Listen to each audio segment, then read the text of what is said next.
Adulterações na rede elétrica e no sistema de fornecimento de água causam perdas milionárias para as empresas responsáveis pelo abastecimento. Só em Minas Gerais, a Companhia Energética do Estado identificou 65 mil gatos em 2018.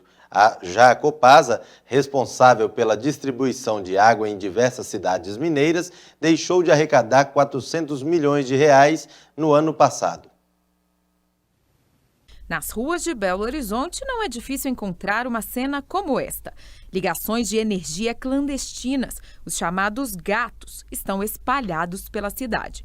Esse é um jeitinho que algumas pessoas encontram para não ter que pagar a conta no fim do mês. Além da ligação, o famoso gato, né, que é a ligação direta, tem interferência na medição, que é quando alguém influencia no equipamento diretamente, né? E foi evoluindo com o tempo, né? Eles vão partindo de fraudes de manipulação dos componentes mais simples, né? Fazendo simplesmente a interferência no equipamento de forma mecânica, né? Até para interferência em medidores eletrônicos que são mais avançados e cabe a CEMIG, nesse laboratório aqui, identificar, né? Pegar as evidências, colher as evidências, conseguir obter os erros de medição para subsidiar a cobrança. Neste laboratório, os técnicos da Companhia Energética de Minas Gerais trabalham para identificar as fraudes. Todos os meses chegam 10 mil aparelhos com suspeita de irregularidades.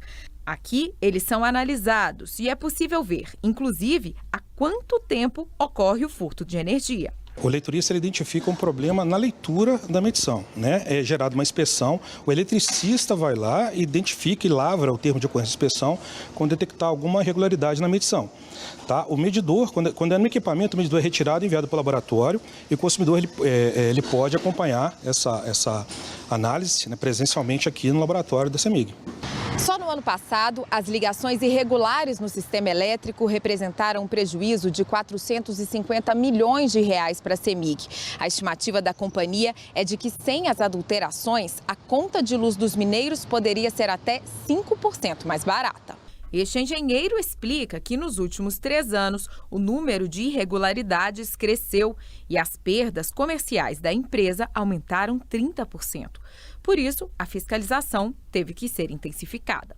Nos últimos anos, a gente quase que dobrou de 2018 para 2017 as fiscalizações. Em 2017, nós fizemos 100 mil fiscalizações em todo o estado, em consumidores com suspeitas fortes de fraude. E em 2018, nós subimos esse número para 185 mil inspeções. Agora, para 2019, nosso objetivo é fazer 300 mil inspeções em todo o estado. As fraudes não ocorrem só nas redes de energia. De acordo com a Companhia de Saneamento de Minas Gerais, adulterações nos hidrômetros e ligações clandestinas são o principal motivo de perda da água tratada na região metropolitana de Belo Horizonte.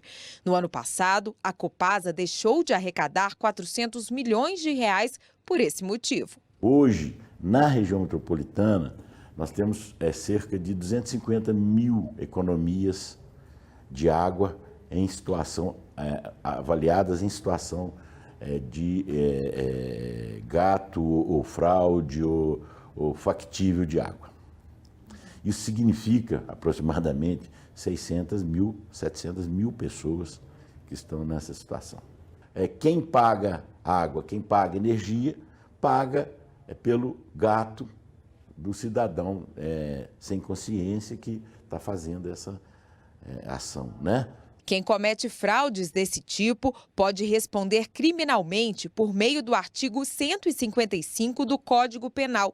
Se o gato ou a adulteração forem comprovados, o cidadão está sujeito a multas e pena de 1 a 8 anos de prisão. Ela pode responder através de 2 áreas distintas, na área civil e na área criminal. Na área civil, em razão do prejuízo, sanção pecuniária. Quer dizer, ele terá que pagar pelo consumo que ele não pagou anteriormente e que foi apurado através de uma medida administrativa pelo órgão lesado. Evidentemente, ele será chamado para responder também administrativamente pelo fato.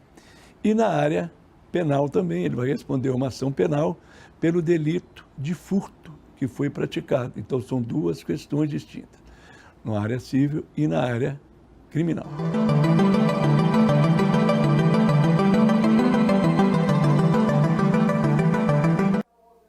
Atenção! Quem comete esse tipo de fraude está sujeito a multa e pode até ser preso. O número de casos de dengue em Minas Gerais ultrapassa 450 mil. Informações com a repórter Bruna Soares.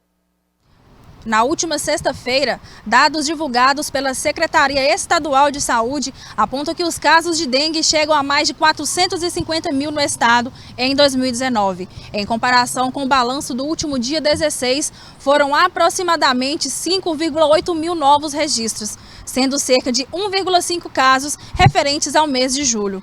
Os ovos do mosquito podem durar de 1 ano a 450 dias no seco, né?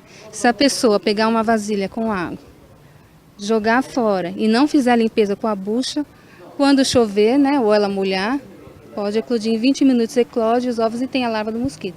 Em média, em 7 dias já temos o mosquito. Em relação à quantidade de mortes provocadas pela doença, os números se mantiveram os mesmos da semana passada. Ao todo, a dengue vitimou 117 pessoas no estado e 126 óbitos seguem sob investigação. As cidades com mais mortes confirmadas são Betim e Uberlândia. Ainda de acordo com a Secretaria, o estado registrou até esta segunda-feira 2.686 casos prováveis da doença de chikungunya em 2019. Uma morte em decorrência da doença foi confirmada em Patos de Minas, no Alto do Paranaíba. Já em relação à Zika, foram registrados 1.017 casos prováveis da doença neste ano. Bruna Soares para o Jornal Gazeta Norte Mineira.